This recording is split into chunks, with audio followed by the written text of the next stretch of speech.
Greetings, people. It's Dino again, here to launch the 5 days of focus for you guys. So let me just share something. I know I saw it in my last video that I'm a little bit congested. So, excuse me if you get a little cough or anything to that degree. I'm trying to fight everything with my little ginger water and just trying to stay healthy. I think I picked it up. I definitely picked it up at the gym. So 5 days of focus. Okay, so what's going to happen here is I'm going to give you 5 steps, and today is Saturday. Although it's December 1st, we have to go through a preparation process. The preparation process means that you need to get some things in order, and in order to be able to get some things in order, there's some steps you have to go through. So before I say that, I want to say, number one, that with this and any other material, you're only going to get as much out of it as you put into it. So if you're going to half-heartedly do it, that's fine. You're going to get half-hearted results. If you're going to put your entire self and your entire being into it, give it a shot, then progress will be made. And so we're going to post this. I'm going to have this inside of the BM&W Focus Coaching Retreats group page. So on Facebook, if you are not a member and you're watching this now because maybe somebody shared it or whatever, because I'm going to leave it shareable. Information is free. I'm going to leave it shareable, and in order to have maybe some of your questions asked, or should I say answered, and to be able to go through a process of exchange and reading other people's questions and so on and so forth, checking out everyone's progress, join the group. If it doesn't allow you to immediately join, don't worry, sooner or later, or should I say in a short amount of time, because we are busy this week, that someone will definitely allow you into the group and you'll be able to see the content and everything that's going down. You just have to scroll a little bit. Be patient with us during this process. Number two, this is not a quick fix solution. If you watched video 1, when I was talking about the launch, one of the most important things I said, it's not about speed, it's about direction. And it's my intent to get you on the right path in the month of December. And for those of you that are already kind of on it, to just kind of refine and redefine and retighten everything that we're doing, or everything that you're doing in the process, to be able to do that. And then something I learned from watching a video, when you have the right target, everything changes. Everything changes. So with 5 days to focus, or should I say learning how to focus, because that's what we're doing. We're learning how to focus. It's going to give you some targets. And the idea is for you to be able to concentrate intentionally on those targets in order to be able to look at everything, in order to be able to implement those things. So again, what you put in, you get out. This is not a quick fix. You're definitely going to have to concentrate and get yourself together. And then when you change the target, everything changes. All right. So I talked about in the video, the most difficult part of learning to focus is the first part, and the first part is stop. And when I say stop, I literally mean stop. Like, you have to stop. So stop, I have created an acronym. So the S stands for be still, the T stands for think, the O stands for organize, and the P stands for plan. So be still, think, organize, and plan. Automatically, you're probably thinking, okay, stop, think about what I want to do, organize what I want to do, plan what I want to do, and get it going. And that's far from the above. What you need to do right now is deal with your circle, deal with what's around you, to deal with you and what's around you, and then be able to get that in order so that you could do other things. And it's fairly simple. So to be still, to be still in your first phase, there's a quote. Calming your mind and listening to yourself takes practice and patience. When your days are too busy and almost everything related to your focus seems difficult, there are clear, evident reasons for this difficulty. Chances are things are cluttered and some are not meant to be, and you're not listening. And that's literally Focus 101. So being still is about quieting your mind, calming your body, connecting to your source or center, almost the same as meditation. It's a stillness that has tremendous mental, spiritual, emotional, and physical value. You're constantly on the move, sometimes even moving for everyone else except for yourself. So find an opportunity, preferably in the early morning, to be still for 20 to 30 minutes a day. Once you tap in, you'll never want to tap out. So with that, I'm always going to give you an example. So, the best example that I can give you is, the example with me. So, I'm normally up 4:30, 5 o'clock in the morning, sometimes even earlier. And I've established a routine. So in my routine, and it was different maybe like 3 weeks ago, because in the video I shared that I had been like really tapping into the 5 days to focus to kind of recenter myself. So what it is I'm up in the morning, first thing, freshen up, take care of that. I put my coffee on, I set my ginger water out of the fridge so it can kind of get like room temperature. And then I go back into the bedroom, and then I begin the process of waking up, the process of getting my mind and my body on the same track, because sometimes you can move around in the morning and be a little groggy. What happens after that is simple. I get on my knees and I say my prayer, and before I pray, I get my mind centered on praying. So I don't just get down on my knees and start praying. I get on my knees and I just kind of empty my mind. And that's what it's about, being able to just empty your mind in the morning. And then I empty my mind and prepare to go to place myself before the Lord. Once that's done, I get up and I take my time, and I use my workspace as my place to focus, as to center. But what I do is, normally if I'm up this close, I'm on it. I'm getting ready to go. Computers, screen, whiteboard, books, like I'm ready to rock. So what I do in the morning, what I had to do in the morning was I had to do a pushback.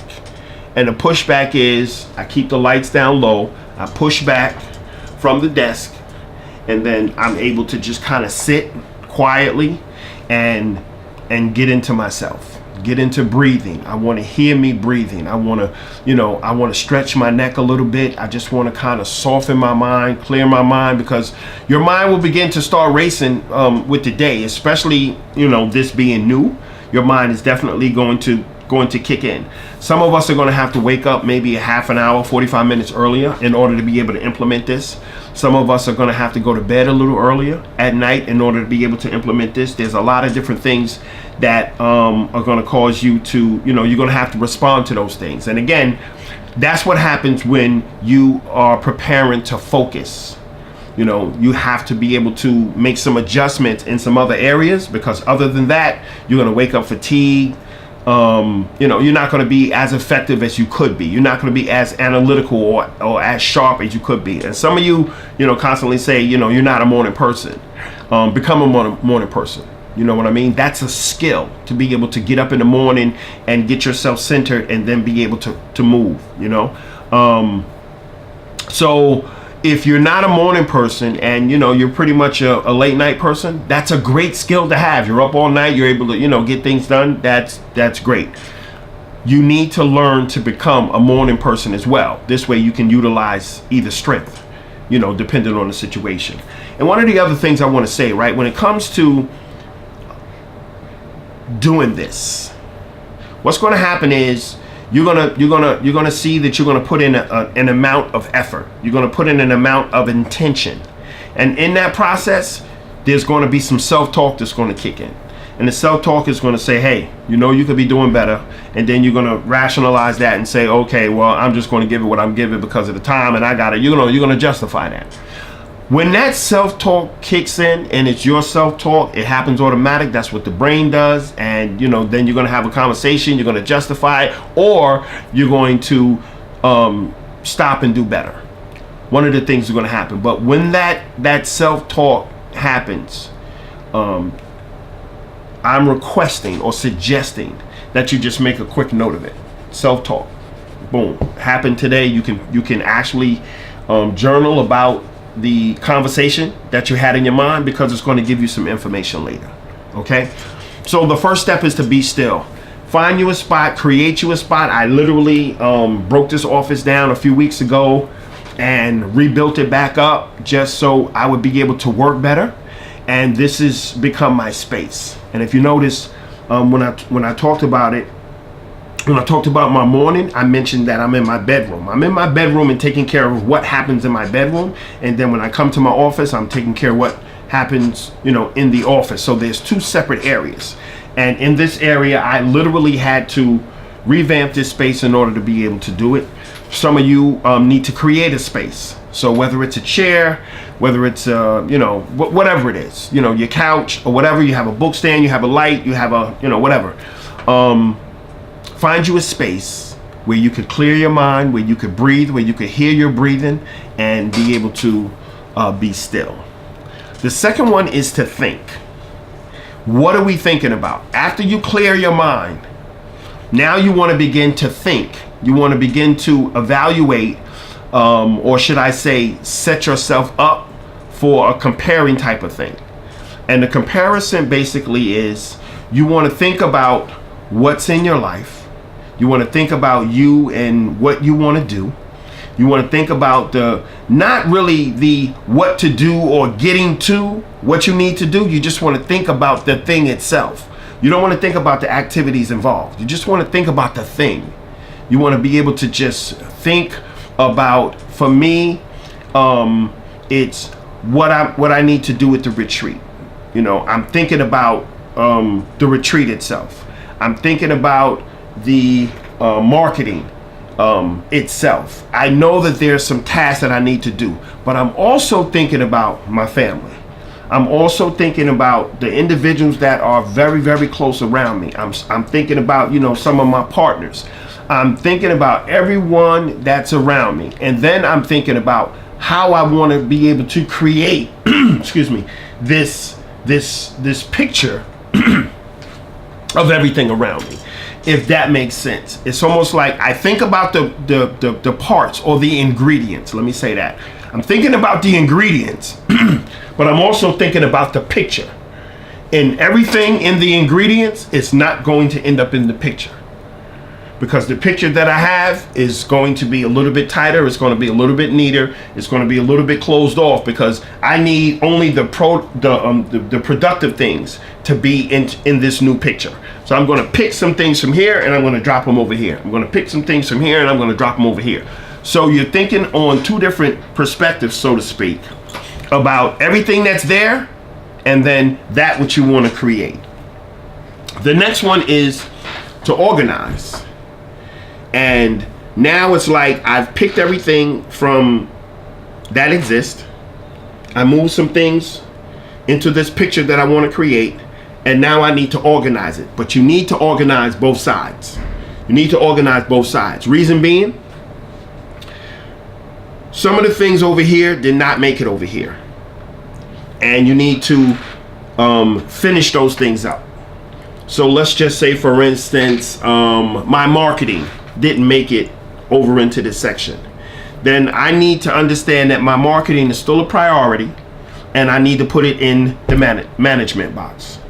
I know that calling my, sister, for lack of a better example, I'm not going to call her every day anymore. So now I'm going to take my sister and I'm going to put her in the management box. And then in the process of organizing that, I'm going to set up a day where I'm going to be able to get to my marketing. And I'm going to set up a day where I'm going to be able to get to my sister. And I may even take it and give it a day and a time. But everything that falls When you get to organizing, you have two sides. Everything that didn't transfer over into this immediate picture gets managed. This is the box. This is the box that you manage. Everything that's in the new picture, you have to organize that as well. You have to understand the main thing is to keep the main thing the main thing. So first things first, what needs to be done, the amount of effort that's in it, the amount of time that it takes to accomplish it, those things need to be written out. Those things need to be logged in, because in the process of that, everyone's biggest challenge throughout the day is they're busy and there's not enough time. So the first thing, and right in here, and this where you stop, you're going to be able to look at your time. You're going to be able to look at time management. You're going to be able to look at, well, I don't believe that you can manage time. I believe that you can manage yourself and your activities. You're going to be able to take a look at all of that, and then you're going to be able to, or you should be able to discover what I call pockets, and I'll explain pockets a little bit later. So you want to be able to organize everything that's in your picture. You want to be able to organize everything that's in your picture. Remember, we're not implementing anything new. All we're dealing with is what already exists in our lives. The things that already exist. And I don't know what they are for you. And they're going to be different. But you're going to have to be able to pick those things apart. And then some things that maybe you placed over here in this section, you're going to, in your process of evaluating it, you're going to put it back over here to be managed.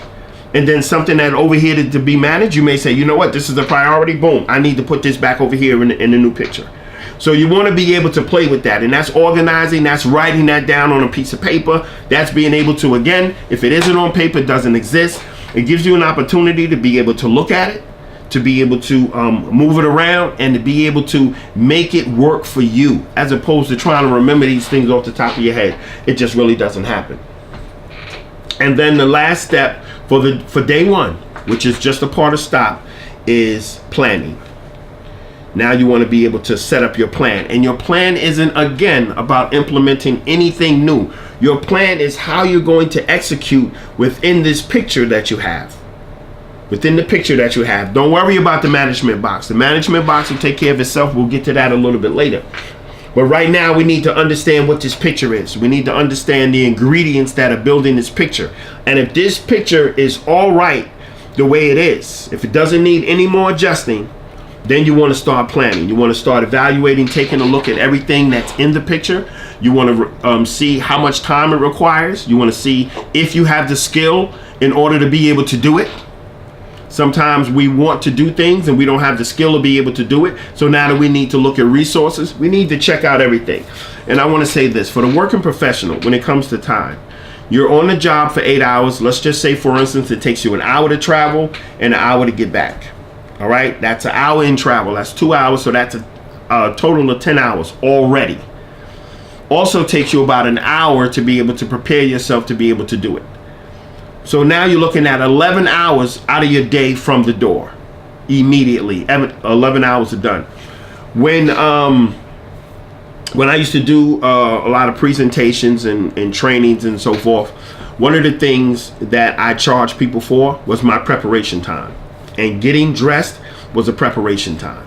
So the hour that it took me to prepare, then the hour that it took me to travel, and then the 8 hours or whatever hours it was I was working, and then the hour to travel back.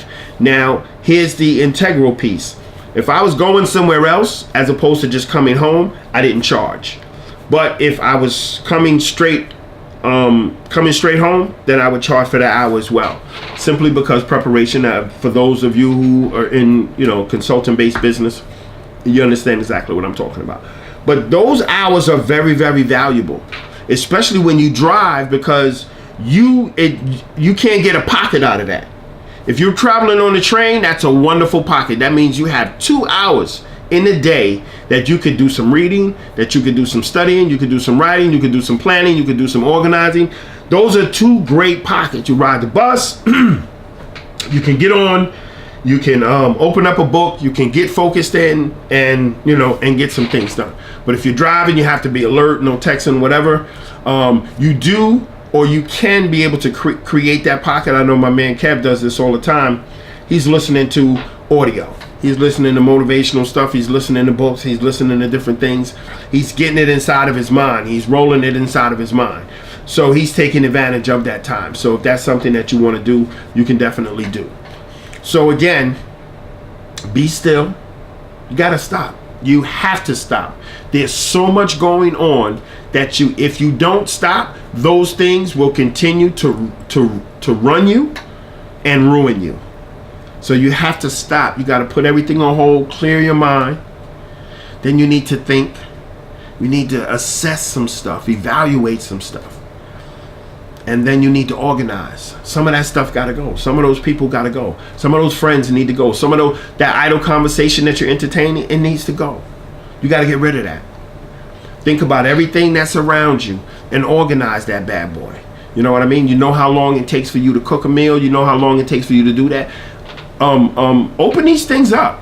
Evaluate these things and evaluate the time that it takes and so forth, because the first thing that has to happen in the process of you being able to focus and bring in something new is you have to clean up the old. You got to clean out your closet. So after you organize it, then you can set yourself up with a very workable plan. A very workable plan. I wish I could show you some of the stuff that I have actually set up. So with that, day one, stop. Definitely have to stop. I want to thank you for your time and attention. I hope this video didn't take too long. I think this is going to be the longest one, and I'm just going to hit you with a bunch of short stuff. We're going to get into some writing. We're going to get into some evaluation and so forth. But for today, all you need to do is stop, work on stop, get your area cleaned up where you're going to do that morning, where you're going to be able to reflect on different things in the morning, where you're going to be able to create that plan from an organized picture. And get yourself together. So again, this is Dino. Focus, 5 days of focus retreats, all that other good stuff. If you can accomplish this step, you're well on your way. You're well on your way. And as that self-talk jumps in, write it down. You don't have to send it in. You don't have to submit it. That's just evidence of the conversations that you're having to yourself, and how many conversations it is. How many conversations you're having with yourself because you're not putting your best foot forward, because you're not doing everything that you can do. You know, some people just do what they need to do or what they want to do as opposed to what they can do. And I want to tell you something about looking at those conversations, especially if you're detailed enough to write down what some of those battles are about. Some of those battles are the reason why you can't lock in, you can't get those goals accomplished, why you're so easily distracted, is because you're so used to having a conversation with yourself to justify the nonsense so that you don't have to do whatever it is that you're supposed to do. I put a quote up today talking about some people's challenges are based on a lack of education. However, your challenges may be based on a lack of execution. May be based on a lack of execution. You're not executing. You're not executing because you're not focused. When you're focused, you can execute. And the funny thing is, you work smarter, not harder. It might take you 15 minutes of execution or executing on one thing for that thing to be accomplished, or to be able to make some type of progress with it, so that in 3 sessions of 15 minutes, which turns into 45 minutes, the piece or whatever it is that you're working on is now complete. You have to learn to focus. We have to get rid of some stuff that's around us and be able to clear some space to be able to bring in the new. With that, I'm done. Enjoy your first day.